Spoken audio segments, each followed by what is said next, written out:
Hey guys, it's Paul Pavolny, your brand mentor, also known as Vapa to many. I wanted to get on today and talk to you about your passions and the things that drive you. I've got a few things going on in my head right now, things that I want to talk to you about when it comes to passion, when it comes to the things that you pursue, the things that drive you, the things that move you forward. Um, and so I'm just going to be kind of openly riffing about this and kind of processing some stuff.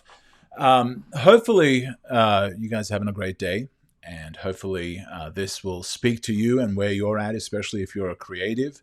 Would love to get your thoughts on some of this, on what you think about it. But when it comes to your passions, for me, growing up, I was always a creative kid. I always loved to doodle. I always liked to draw pictures. Always liked things, everything around creativity. I loved TV. I loved movies. I loved great books. I read all kinds of books. Just couldn't get enough of reading books. I love doodling. I love drawing, and I always thought that I would become some sort of an artist. I thought that's what I wanted to do. I was very passionate about it. I was very excited about it. The only problem was, so I wasn't very good at it. you know, um, there are others that could draw better than me, and I could never quite draw people that well. Draw faces, draw hands. I still can't draw hands.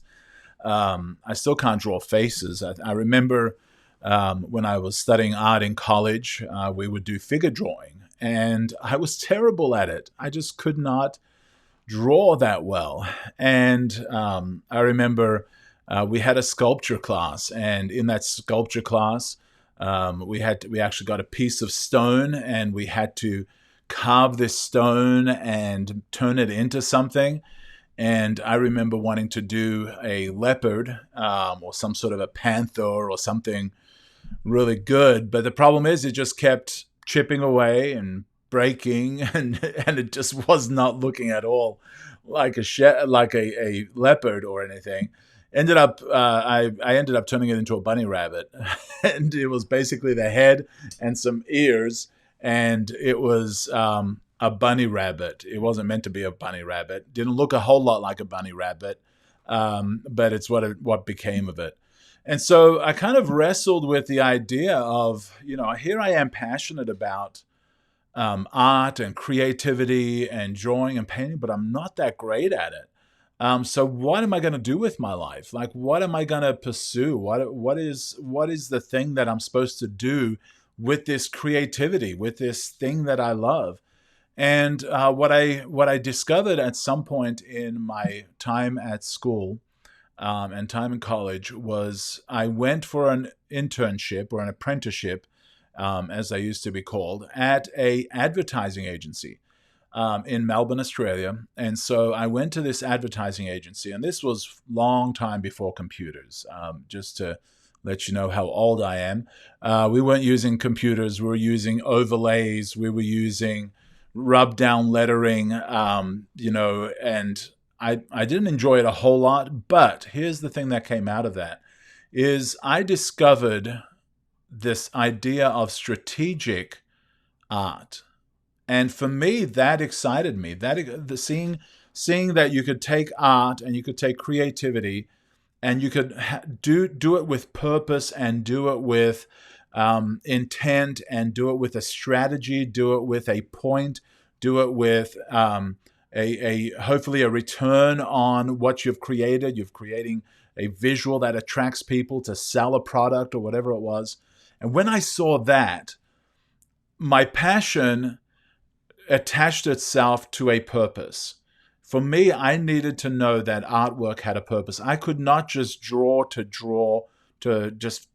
create. I wasn't that good at it. And there are artists that are very good at it. And they have purpose to what they do, but I just could not see that as a young person. And so I got frustrated wondering, what am I going to do with my life? Because I can't draw that well. And I discovered graphic design or graphic communications or communication arts or whatever the terms were then that were very different to the terms that we use now. But I discovered the idea of purpose as opposed to just simply passions. And I think when we pursue our passions, and here's some of the things that are going on in my head. Now, if you're watching, I'd love to get some of your feedback and some of your input on this. But here's the thing about passions: is passions can be very fleeting. Um, Passions can come and go. Passions, while you need them, and while they're good indicators of purpose, but sometimes passions are not the best driver for your life. Sometimes it's purpose that is the driver of your life. Passion is a good indicator, it's a good gauge, to see where your purpose might be. But man, passions, I remember as I grew up, um, I had all kinds of passions. Then I would experience pain, and the passion would change. And sometimes the pain is a good way to see if that passion is part of your purpose. Because if your passion endures the pain, then maybe that is a part of your purpose. Is this making sense? I hope this is making sense to you. And if you disagree with this, I'm fine with that. I'd love to hear your thoughts. I'm kind of openly riffing here some of the stuff that's going on in my head. Um, but passion, you've got to have passion. Having a passionless life is miserable. It's boring. It's blah, you know. But man, when you have passion, that's amazing. But when you add passion to a purpose, that's transformational. That's world changing. That is life changing. That is changing your culture. That is changing your tribe. That is changing your family. That is changing your church. That is changing your business when you attach passion to a purpose. And hopefully you find that in your life somewhere. And I'd love to hear your passion and your purpose stories. Because sometimes when we go through those pains in life, they do kind of filter out the passions. And what you could do at that point is take that pain and add that to your purpose, and it gives you an even greater platform. I've got a lot of friends that have gone through some pretty rough stuff. From abuse to addiction, to just failure, and I see them using the pain as a platform for their purpose. That they're taking that pain, and instead of it being the source that drags them down and buries them, they're using that pain as something to stand on top of when they've overcome, and it becomes a platform for them to do the things that is a part of their purpose. And man, I hope this is making sense to you guys. Just, I had a conversation earlier today about this with somebody, and it really just got me thinking about it. And maybe I'll create even a workshop around it, because I really feel people get stuck in their passions, and they just go from one passion to another, never finding their purpose. And once you find that purpose, once you find what you're created to do, that uniqueness about you, that all that experience that you've had throughout your life that makes you the person you are. And when you take all that and find your purpose and find your place where that goes, that's a powerful, powerful place to be at. And hopefully you find that at some point. Hopefully you can take your passions, as like I said, as they're a gauge of where maybe your purpose lies.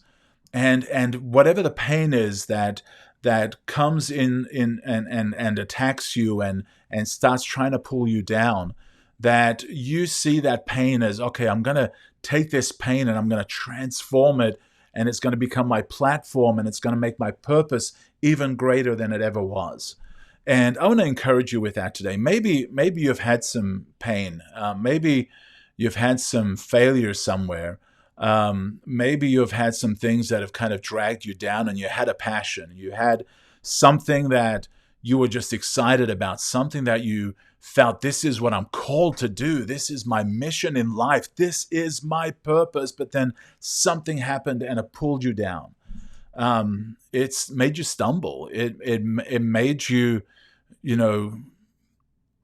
think that there is no hope for you, there is no future for you, there is nothing that you could do with this. You failed. You didn't quite achieve what you wanted to achieve. And I kind of felt this with art. I thought, man, I just can't draw. I just can't draw people. I just can't, draw things that well. I mean, I can do okay, but I wasn't that great at it, and that kind of buried me in my mindset. That kind of buried me in my heart and my feelings. It's like I'm creative, but I can't draw that good. What am I supposed to do with my life? And I pursued a little bit of acting and did a little bit of makeup artistry and did some things as a teen and after college, and pursued some of those things, trying to find kind of where I fit. But it wasn't until I discovered strategic creativity that I found my purpose. And you kind of see it in some of my marketing. You see it in some of the things that I've put out there. That I have two words that I lean into, and this took a life of failure and a life of failed passions. So that's my phone. It took a lifetime of pursuing different things to realize that the two things that drive me, the two things that are a part of my purpose, are creativity and clarity. Creativity and clarity. I love being able to give people clarity, if I can at all. I don't consider myself any kind of a sensei. I don't consider myself of any kind of a wise, all-knowing type person. But I've had some experience. I've had some things that I've done. I've had some things that I've accomplished, and I feel I can share those with things and help them in clarity, especially when it comes to brands, when it comes to your message, and when it comes to your purpose. I feel I can give people clarity by asking them really, really good questions.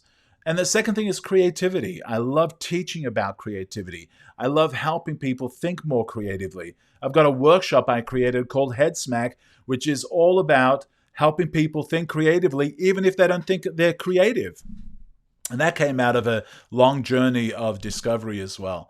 And so that's my purpose. My purpose is to help people with clarity and creativity. And right now that expresses itself through branding and helping them with their branding and visuals. But it also comes from the workshops that I do and the speaking engagements that I do. And sometimes even being on podcasts is just helping people with clarity and creativity. So I hope this discussion has helped you out. Hey, I see Mitch. Let's see. I love this story. Thank you, man. I appreciate that. Congratulations on all your work that you're doing in planting a church in Colorado Springs. I hope this has helped you out. I hope this has encouraged you. And honestly, if you know of a creative that might be wrestling a little bit with their life, with their calling, with what they want to do, share this with them. If this has helped you out, I'd love to hear about it. Send me a DM, post something on this thread. But I want to encourage you about your passions. Is don't let go of your passions in the middle of a pain. Because if your passion doesn't survive a pain or a setback, it's not a part of your purpose. But take your pain, take your passions, and let them grow, let them mature in that time of unknowing, and you might find your purpose. And I want to encourage you with that today. You guys have an amazing day. It is a wonderful, wonderful Tuesday, and look forward to a great week, and love to hear from you. Take care. Bye-bye.